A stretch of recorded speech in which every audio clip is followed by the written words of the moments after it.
বিমানবন্দরে CCTV O body on ক্যামেরার footage পর্যবেক্ষণ করে তদন্ত প্রতিবেদন কয়েক ঘন্টার মধ্যে আমার কাছে কর্তৃপক্ষ পাঠায় এবং উক্ত ফ্লাইটে আসা 836 পিস লাগেজের মধ্যে 21টি ব্যাগের ছেঁড়া এবং কাটা অবস্থায় পেয়েছেন বলে কর্তব্যরত গ্রাউন্ড স্টাফদের নিকট মৌখিকভাবে জানায়। নিয়ম অনুযায়ী কোনো হাজি বা যাত্রী মূল চেক ইন লাগেজের ভেতরে কোনো অবস্থাতেই জমজমের পানি বা যথাযথ সিলগালা না করে লিকুইড প্রসাধনী সামগ্রী গ্রহণ করতে পারবেন না, এটা নিয়ম। লাগেজ স্ক্যানিং এর সময় ধরা পড়লে নিয়ম অনুযায়ী বিমানবন্দর কর্তৃপক্ষ লাগেজ কেটে বা খুলে তা বাজেয়াপ্ত করে থাকে। আন্তর্জাতিক নিয়ম অনুযায়ী ডিক্লারেশন ব্যতীত নগদ টাকা বা মানি ব্যাগ বুকিং লাগেজে দেওয়া নিষিদ্ধ। ঢাকা বিমানবন্দরে সিসিটিভি ফুটেজ পর্যবেক্ষণ করে কোনো ধরনের মিসহ্যান্ডলিং এর প্রমাণ পাওয়া যায়নি। সাংবাদিকদের উদ্দেশ্যে আমি বলতে চাই, আপনারা এরকম পদক্ষেপ নেওয়ার কারণে আমরা ভবিষ্যতে অধিকতর সতর্ক হতে পারব।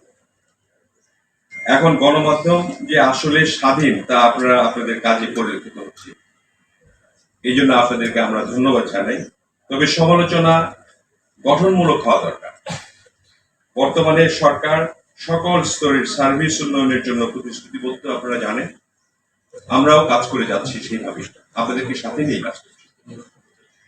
আপনারা যাচাই করলে জানবেন যে গতকালকের ঘটনাটি অসত্য এবং রাষ্ট্রের চতুর্থ স্তম্ভ হিসাবে, যেটাকে আমরা বলি ফোর্থ পিলার অফ স্টেট, আপনারা মানে আপনাদের মূল স্ট্রিমে যারা গণমাধ্যম আছেন, সেই হিসাবে সত্যনিষ্ঠ বস্তুনিষ্ঠ সংবাদ প্রচার করা আপনাদের দায়িত্ব এবং আপনারা তারা পালন করে যাচ্ছেন। তাদের তরফ থেকে সম্মানিত যাত্রীগণের যাত্রা নিরাপদ ও আনন্দদায়ক করতে আমরা সার্বক্ষণিক প্রচেষ্টা চালাচ্ছি।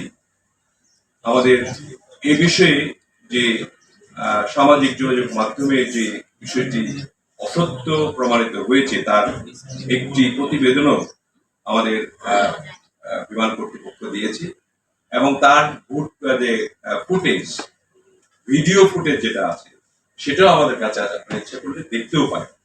এটা সত্যতা প্রমাণের জন্য যে লাগেজ বিমান থেকে নামা থেকে আরম্ভ করে এবং আপনার বেল পর্যন্ত আসা যে টোটাল ভিডিও চিত্রটিও রয়েছে, সেখানে দেখলে আপনারা বুঝতে পারবেন যে এ ধরনের কোনো ঘটনা ঘটেনি।